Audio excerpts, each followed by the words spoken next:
Assalamualaikum warahmatullahi wabarakatuh. Perkenalkan, nama saya Dika Nisa Putra dengan nomor NIM 22821202066. Jurusan Ekonomi Syariah kelas G.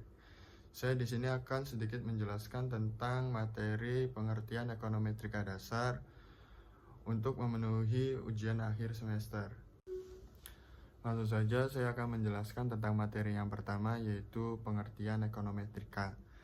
Ekonometrika adalah cabang dari ilmu ekonomi yang menggunakan metode matematika, statistik, dan teori ekonomi untuk menganalisis data ekonomi.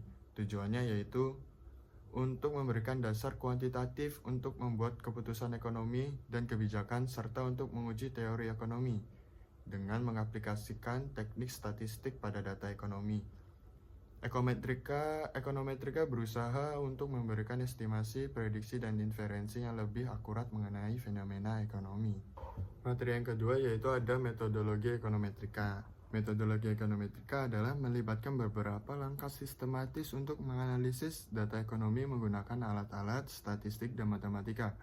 Berikut adalah tahapan utama dalam metodologi ekonometrika. Yang pertama yaitu ada spesifikasi model. Di dalam spesifikasi model ada yang namanya teori ekonomi, yaitu yang mulai dengan teori ekonomi yang relevan untuk membentuk dasar model. Ada juga yang namanya model matematis, menggunakan teori ekonomi untuk menulis hubungan antara variabel dalam bentuk matematis. Dan ada juga yang terakhir yaitu namanya model ekonometrik, menambahkan komponen stochastic error term untuk merefleksikan ketidakpastian dan faktor-faktor yang tidak dapat dijelaskan oleh model matematis. Yang kedua yaitu ada pengumpulan data. Pengumpulan data tersebut ada dua jenis, yaitu ada sumber data, mengumpulkan data dari sumber yang dapat diandalkan seperti data pemerintah, survei, dan basis data ekonomi. Dan juga ada jenis data. Jenis data dapat berupa data time series berdasarkan waktu atau cross-sectional berdasarkan individu atau entitas pada satu titik waktu atau panel kombinasi dari keduanya. Dan yang ketiga ada estimasi parameter. Estimasi parameter ya ada di dua jenis metode. Yang pertama metode estimasi menggunakan metode statistik seperti ordinary, least squares atau LS dan lain-lain. Yang terakhirnya itu ada perangkat lunak. Perangkat lunak tersebut menggunakan perangkat lunak statistik seperti EViews, Stata, R, atau Python untuk menghitung estimasi parameter. Yang keempat yaitu ada pengujian hipotesis. Uji statistik menggunakan uji T, uji F, atau uji chi-square untuk menguji hipotesis mengenai parameter model. Ada juga yang namanya signifikan, yaitu menilai signifikan statistik parameter untuk menentukan apakah mereka berbeda secara signifikan dari nol. Yang kelima yaitu ada evaluasi model, atau di dalamnya yaitu ada dua jenis. Yang pertama itu goodness of fit, menggunakan statistik seperti R-square untuk menilai beberapa baik model sesuai dengan data. Yang kedua ada diagnosis residual, memeriksa asumsi klasik ekonometrika seperti homoskedastisitas, autokorelasi, dan normalitas residual. Dan yang keenam yaitu ada forecasting dan simulasi. Ada dua jenis di dalamnya, yaitu yang pertama prediksi, menggunakan model untuk membuat prediksi tentang nilai masa depan dari variabel dependent. Yang kedua yaitu ada simulasi, yaitu menjalankan skenario simulasi untuk melihat bagaimana perubahan dalam variabel independen dapat mempengaruhi variabel independen. Dan yang terakhir yaitu ada interpretasi dan penggunaan hasil. Interpretasi ekonomi yaitu menginterpretasikan hasil estimasi dalam konteks teori ekonomi, kebijakan, dan keputusan menggunakan temuan ekonometrika untuk mendukung keputusan kebijakan dan strategi bisnis.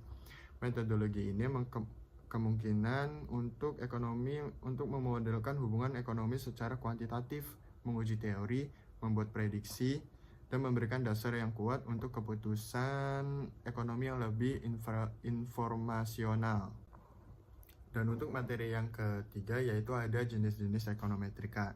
Ekonometrika dapat dikategorikan ke dalam beberapa jenis berdasarkan pendekatan, metode, dan tujuan analisisnya. Ada beberapa jenis utama ekonometrika, yaitu yang pertama ada ekonometrika teoritis. Ekonometrika teoritis itu terfokus pada pengembangan metode baru dan perbaikan teknik estimasi dan inferensi statistik yang menguji dan menyempurnakan asumsi dengan properti dari berbagai estimasi dan metode pengujian hipotesis. Yang kedua yaitu ada jenis ekonometrika terapan, penggunaan metode ekonometrik data-data nyata untuk menjawab pertanyaan ekonomi praktis, melibatkan aplikasi teori dan metode ekonometrik pada masalah ekonomi aktual seperti analisis kebijakan, prediksi ekonomi, dan yang terakhir yaitu penelitian pasar. Materi selanjutnya yaitu ada alat bantu ekonometrika. Ekonometrika memanfaatkan berbagai alat bantu untuk mengembangkan, mengestimasi, dan menguji model ekonometrik. Berikut adalah ada beberapa alat bantu yang umum digunakan dalam ekonometrika, yaitu yang pertama ada perangkat lunak, statistik, dan ekonometrika. Contohnya seperti eViews, yaitu yang sangat populer untuk menganalisis time series dan estimasi model ekonometrik. Dan juga ada Stata, digunakan untuk menganalisis data panel, regresi, dan berbagai uji statistik.